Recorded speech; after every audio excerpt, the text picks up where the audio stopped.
नमस्कार दोस्तों, आज हम बात करेंगे इंडियन रेलवे की, जो भारत में लंबी दूरी की यात्रा के लिए अधिकांश भारतीयों की एकमात्र पसंद है। रेलवे पर भारतीयों की निर्भरता का अंदाज़ा इसी बात से लगाया जा सकता है कि अगर आप अपनी यात्रा की तारीख से लगभग 2 से 3 महीने पहले अगर टिकट ना बुक करें तो कंफर्म सीट का मिलना शायद असंभव सा ही लगता है। तो फ्रेंड्स, एक बार फिर से आप सभी का स्वागत है आपके channel study for UP exam में। तो फ्रेंड्स, आज की क्लास में हम समझेंगे कि ब्रिटिश भारत में रेलवे का विकास कब और कैसे हुआ तथा रेलवे के विकास में डलहौजी की क्या भूमिका थी, उसे भी हम समझेंगे। तो फ्रेंड्स, भारत में रेलवे की शुरुआत कैसे हुई उसे समझने से पहले हम यह देख लेते हैं कि रेलवे के निर्माण की पृष्ठभूमि क्या थी।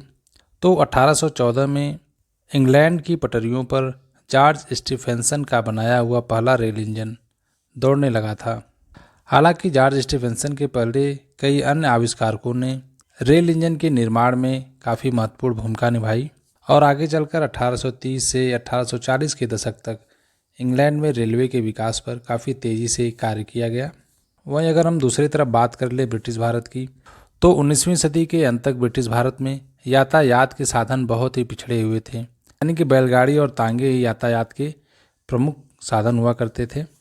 ब्रिटेन में रेलवे के विस्तार के साथ साथ अब भारत में भी रेल लाइन बिछाने की आवश्यकताएं महसूस की जाने लगी थी, क्योंकि अगर ब्रिटिश निर्मित वस्तुओं को भारत के विशाल और दूर दराज के क्षेत्रों तक पहुंचाना था तो एक ऐसा संचार का माध्यम होना आवश्यक था जिससे कि भारत के दूर दराज के क्षेत्रों तक ब्रिटिश वस्तुओं को पहुंचाया जा सके।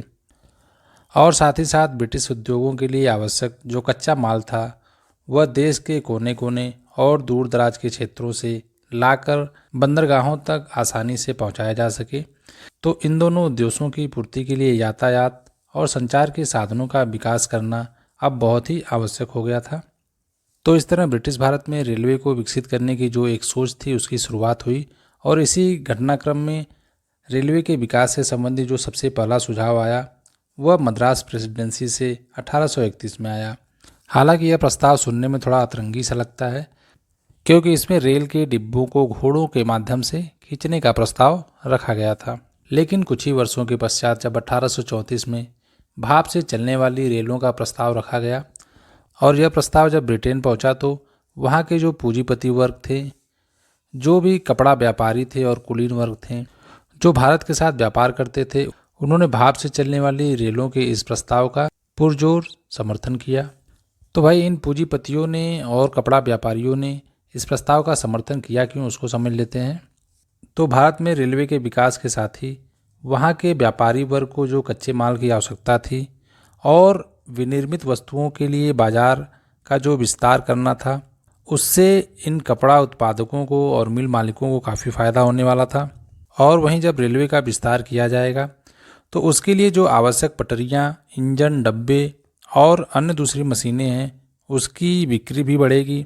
बिक्री बढ़ने से इन उद्योगपतियों का भी काफ़ी फ़ायदा होने वाला था। इसी कारणों की वजह से ब्रिटेन के कुलीन वर्ग ने, उद्योगपतियों ने रेलवे के इस प्रस्ताव का पुरजोर समर्थन किया। तो कुल मिलाजुला कर रेलवे के प्रोजेक्ट से होने वाले हैवी मुनाफे को देखते हुए अंततः यह तय किया गया कि भारत में भी रेलवे की शुरुआत की जाए और भारत में रेल पटरियां बिछाने और ट्रेनों का संचालन करने का जिम्मा दिया गया निजी कंपनियों को। भारत में रेल पटरियों को बिछाने और रेलवे का विस्तार करने के लिए तत्कालीन ब्रिटिश भारत सरकार ने भारत में निवेश करने वाले धन पर 5% के निश्चित लाभांश की गारंटी दी। वहीं दूसरी तरफ अगर हम देखें तो उस समय ब्रिटेन में जो ब्याज की दरें थी वह लगभग 3% ही थी, यानी कि जो भी निवेश करता भारत में रेलवे के विकास में इन्वेस्ट करता उसको सीधा 2% का फ़ायदा होने वाला था और जो लाभ की गारंटी थी वह भी भारत की ब्रिटिश सरकार ने दिया था। तो लाभांश के इस आकर्षक दर ने ब्रिटेन के निवेशकर्ताओं, बैंकर्स को भारतीय रेलवे में निवेश करने के लिए काफ़ी एक्साइट किया और इस तरह भारत में रेल लाइनों के विस्तारण का कार्य शुरू हो गया। 1869 के अंत तक इन प्राइवेट कंपनियों ने लगभग 4000 मील से अधिक तक का रेलवे ट्रैक बिछा दिया। हालांकि इन रेल लाइनों को बिछाने का जो प्रोसेस था वो बहुत ही धीमा और काफ़ी खर्चीला भी साबित हुआ, जिसके परिणाम स्वरूप 1869 में अब खुद ब्रिटिश इंडियन गवर्नमेंट ने यह डिसीजन लिया कि भाई अब रेल पटरियों के बिछाने और रेलवे के विस्तारण का कार्य खुद गवर्नमेंट करेगी। लेकिन देखा गया कि रेलवे के विकास के लिए जो आवश्यक गति थी, जिस गति से रेलवे का विकास होना चाहिए था, उसको ब्रिटिश इंडियन गवर्नमेंट भी पूरा नहीं कर पाई। उसके बाद लगभग 10 वर्षों के अंतराल के बाद यह देखा गया कि रेलवे के विस्तारण का कार्य अब सरकार और प्राइवेट कंपनियां दोनों मिलकर करने लगीं। तो अब हम यहाँ पर रेलवे के विकास से संबंधित जो कुछ इम्पॉर्टेंट फैक्ट हैं जो एग्ज़ाम में पूछे जाते हैं उनको डिस्कस कर लेते हैं। तो लॉर्ड डलहौजी के कार्यकाल में 16 अप्रैल 1853 को भारत में सबसे पहली पैसेंजर ट्रेन मुंबई से ठाणे के बीच लगभग 34 किलोमीटर की दूरी के लिए संचालित किया गया। ये देखिए, भारत की पहली passenger train Mumbai railway station से इसका संचालन किया गया ठाणे रेलवे स्टेशन के लिए। इसके बीच की जो दूरी थी वह लगभग 34 किलोमीटर के आसपास थी। तो इस ट्रेन में कुल लगभग 14 बोगियां थीं और कुल 400 पैसेंजर इस मुंबई से ठाणे के बीच चलने वाली पहली रेल यात्रा का साक्षी बने। हालांकि इस ट्रेन को 3 इंजनों के माध्यम से खींचा गया था। ग्रेट इंडियन पेनिनसुलर रेलवे नामक प्राइवेट कंपनी ने रेलवे लाइन को बिछाने और ट्रैक को संचालित करने का कार्य किया। इसके बाद कुछ ही वर्षों के अंतराल के बाद 1854 में दूसरी जो रेलवे थी कोलकाता से रानीगंज के बीच में इसका संचालन किया गया। East India railway company Kolkata से रानीगंज के बीच रेल लाइन को बिछाने और ट्रेन को संचालित करने का कार्य किया। तो फ्रेंड्स, अब हम समझेंगे कि भारत में रेलवे के विकास के पीछे अंग्रेजों के क्या छुपे हुए उद्देश्य थे। तो अंग्रेजों ने अपने आर्थिक, राजनीतिक, सैन्य व औपनिवेशिक हितों की पूर्ति करने के लिए भारत में रेलवे के विकास का प्रावधान रखा। इसके पीछे अंग्रेजों के 2 उद्देश्य छुपे हुए थे। वह भारत के दूर दराज के क्षेत्रों तक अपना नियंत्रण स्थापित करना था। तो रेलवे के विकास के पूर्व कंपनी जो है वह मुख्य रूप से तटीय क्षेत्रों तक ही सीमित थी और इन्हीं क्षेत्रों के खेतों से कंपनी ब्रिटेन के उद्योगों के लिए कच्चा माल इकट्ठा करती थी। लेकिन भारत के अभी भी कई ऐसे दूर दराज के क्षेत्र थे जो कंपनी की पहुंच से दूर थे। यानी कि भारत का एक बहुत बड़ा भूभाग ऐसा था जो अभी भी कनेक्टिविटी ना होने की वजह से अंग्रेजों की पहुंच से दूर था। यानी कि अगर रेलवे का विकास करके इन क्षेत्रों तक कनेक्टिविटी डेवलप की जाए, सड़कों का निर्माण किया जाए, तो यहाँ से भी भारी मात्रा में कच्चे माल को आसानी से ब्रिटेन को निर्यात किया जा सकता है। यानी कि ब्रिटेन के उद्योगों के लिए जो कच्चे माल की आवश्यकता थी उसको रेलवे के विकास के माध्यम से पूरा किया जा सकता था। और दूसरा क्या छुपा हुआ उद्देश्य था, ये जो भारत के दूर दराज के क्षेत्र थे वह शहरों से काफ़ी अलगाव की स्थिति में थे। लेकिन जब रेलवे का विकास हो जाएगा तो इन दूरस्थ बाज़ारों में भी ब्रिटेन की निर्मित जो वस्तुएं हैं वहाँ तक पहुँचने लगेंगी। तो इससे भी ब्रिटेन के उद्योगों का, व्यापारियों का बहुत ही फ़ायदा होगा। रेलवे के विकास के पीछे जो अगला उद्देश्य छुपा हुआ था वह था ब्रिटिश लौह व इस्पात उद्योग को प्रोत्साहन देना, यानी कि बढ़ाना। वह कैसे? जब रेलवे का विस्तार किया जाएगा तो उसके लिए जो आवश्यक लोहे की पटरियाँ होंगी, इंजन होंगे और जो भी अन्य मशीनें होंगी उसका आयात कहाँ से करेंगे? ब्रिटेन से करेंगे, जिससे कि वहाँ के जो लौह और इस्पात उद्योग थे उनको प्रोत्साहन मिलेगा, यानी कि उनका डेवलपमेंट होगा। अगला जो उद्देश्य था वहाँ के ब्रिटिश उद्योगपतियों और पूंजीपतियों को आर्थिक लाभ पहुँचाना। तो यह आर्थिक लाभ कैसे पहुँचाया उन्होंने? तो तत्कालीन ब्रिटिश भारत सरकार ने भारत में रेलवे के विस्तार के लिए ब्रिटिश उद्योगपतियों और निवेशकों द्वारा निवेश किए जाने पैसे के बदले में 5% के निश्चित लाभांश की गारंटी दी थी, जिसकी वजह से ब्रिटेन के उद्योगपतियों और पूंजीपतियों ने भारी मात्रा में रेलवे के विकास में धन निवेश किया और इसका सीधा आर्थिक लाभ निश्चित लाभांश की गारंटी के रूप में ब्रिटेन के उद्योगपतियों और पूंजीपतियों को मिला।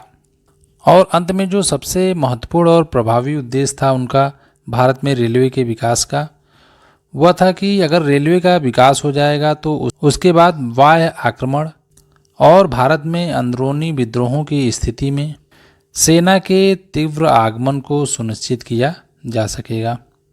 तो फ्रेंड्स, अब हम देख लेते हैं कि भारत में रेलवे के विकास के क्या क्या प्रभाव पड़े। इसके हम दोनों पहलुओं, सकारात्मक और नकारात्मक प्रभावों को डिस्कस करेंगे। तो सबसे पहले हम भारत में रेलवे के विकास से पड़ने वाले नकारात्मक प्रभावों को एक एक कर डिस्कस कर लेते हैं। तो भारत में रेलवे के विकास के बहुत सारे नकारात्मक प्रभाव पड़े। ऐसा क्यों था? ऐसा इसलिए था कि अंग्रेज़ों ने जो भारत में रेलवे का विकास किया था वह भारतीयों की फ़ायदे के लिए नहीं बल्कि अपनी औपनिवेशिक आवश्यकताओं और अपने औपनिवेशिक हितों की पूर्ति के लिए किया था।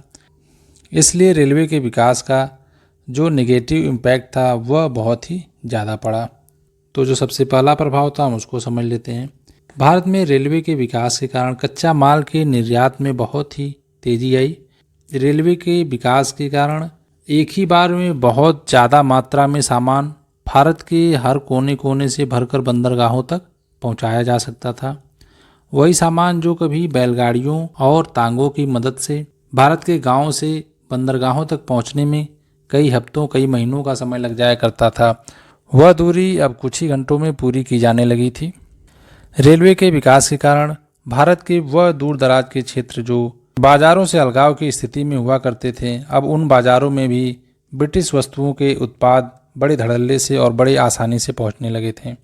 परिणाम स्वरूप जो भारतीय हथकरघा उद्योग और हस्तशिल्प उद्योग था, उनके उत्पादों की डिमांड कम हुई और इन उद्योगों का धीरे धीरे पतन होने लगा। भारत में रेलवे के विकास के कारण जो सबसे नेगेटिव इम्पैक्ट था वह था भारत से धन निकासी का। यानी कि एक तरह से रेलवे जो है भारत से धन निष्कासन का एक सशक्त माध्यम बना। वो कैसे हम समझ लेते हैं। तो रेलवे के विकास के बाद भारत से कच्चे माल और खाद्यान्न के रूप में धन का निष्कासन बहुत ही तेज़ी से किया जाने लगा।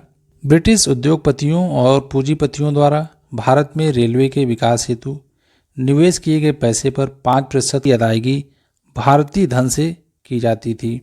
भारत में औपनिवेशिक हितों की पूर्ति के लिए रेलवे का विकास किया जा रहा था, लेकिन इस रेलवे के विकास के लिए जो कर्ज लिया गया था और इस पैसे पर जो ब्याज देना पड़ता था उसकी अदायगी भारतीय धन से की जाती थी। यानी कि यह भी भारत से धन निष्कासन का एक बहुत ही बढ़िया तरीका ढूंढा था अंग्रेज़ों ने। रेलवे की पटरियों और मशीनरियों का पूरी तरह से ब्रिटेन से आयात किया जाता था। परिणाम स्वरूप भारतीय लौह उद्योग अंधकार की स्थिति में चला गया। तो भारतीय लौह उद्योगों के पतन में भी रेलवे के विकास ने काफ़ी महत्वपूर्ण भूमिका निभाई। ब्रिटेन ने अपनी औपनिवेशिक वन नीति के तहत जो इमारती लकड़ियाँ होती थीं उनका भारत से काफ़ी तेज़ी से निष्कासन किया। इन्हीं इमारती लकड़ियों से वह रेलगाड़ियों के डिब्बों का निर्माण भी किया करते थे। अंग्रेज़ों ने भारत में रेलवे का विकास तो कर दिया था, लेकिन रेलवे के भाड़े के दर में भी भेदभाव की नीति अपनाई। जैसे ब्रिटेन से भारत आने वाली वस्तुओं के भारत के अंदर वितरण और ट्रांसपोर्टेशन में काफ़ी कम किराया नियुक्त किया गया था। वहीं दूसरी तरफ अगर भारतीय विनिर्मित वस्तुओं को भारत के अन्य क्षेत्रों में इनका ट्रांसपोर्टेशन किया जाता था तो इनके लिए भाड़े की दर जो है काफ़ी अधिक तय की गई थी, जिसकी वजह से भारत में निर्मित वस्तुओं का वितरण रेलवे के विकास के बावजूद और भी कठिन तथा अधिक खर्चीला हो गया था। तो इस तरह भारत में रेलवे के विकास ने न केवल भारतीय उद्योगों का पतन कर भारतीय अर्थव्यवस्था को ऋणग्रस्तता की तरफ बढ़ाया, बल्कि भारत से धन निष्कासन का एक महत्वपूर्ण जरिया भी बना। अब रेलवे के विकास के जो कुछ सकारात्मक प्रभाव पड़े उनको हम डिस्कस कर लेते हैं। तो सबसे पहला जो सकारात्मक प्रभाव पड़ा और व्यापक स्तर पर पड़ा वह था भारत के अंदर राष्ट्रीय चेतना का विकास करने में रेलवे ने काफ़ी महत्वपूर्ण भूमिका निभाई। क्योंकि भारत में रेलवे के विकास के साथ यातायात की जब सुविधा बढ़ी और विभिन्न क्षेत्रों के लोग जब एक दूसरे के संपर्क में आए तो उनके अंदर आपसी तालमेल की भावना बढ़ी, जिससे राष्ट्रीय चेतना का विकास हुआ और बाद में चलकर यही राष्ट्रीय चेतना भारतीय स्वतंत्रता आंदोलन में बहुत ही महत्व और रेलवे के विकास के परिणाम स्वरूप भारत अब पहले की तुलना में अधिक सुसंगठित इकाई बनकर उभरा। और रेलवे के विकास का सबसे महत्वपूर्ण सकारात्मक जो प्रभाव पड़ा वह भारत की सामाजिक अर्थव्यवस्था में देखने को मिला। क्योंकि तत्कालीन भारत में जाति व्यवस्था, ऊंच नीच, छुआछूत जैसी कई सारी कुरीतियाँ क्या थीं, व्याप्त थीं। लेकिन रेलवे के विकास के साथ ही छुआछूत और जातिवाद की भावना जो है कमज़ोर हुई, क्योंकि अलग अलग समुदाय, जाति, धर्म के लोग रेलवे के विकास के बाद एक ही साथ सफ़र करने लगे। जातिवाद और नस्लीयता से संबंधित एक बहुत ही अच्छा उदाहरण हमको गांधी जी के रूप में देखने को मिलता है कि कैसे उनको 7 जून 1893 को साउथ अफ्रीका में कैसे फर्स्ट क्लास एसी के डिब्बे से उनको नस्लीयता के आधार पर बाहर उठाकर फेंक दिया गया था।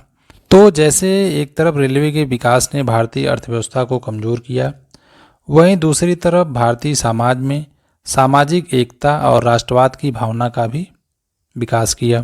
फ्रेंड्स, अब हम यहाँ पर कुछ इंपॉर्टेंट फैक्ट जो कि एग्जाम में डायरेक्टली एमसीक्यू के फॉर्म में पूछ लिए जाते हैं उसको डिस्कस कर लेते हैं।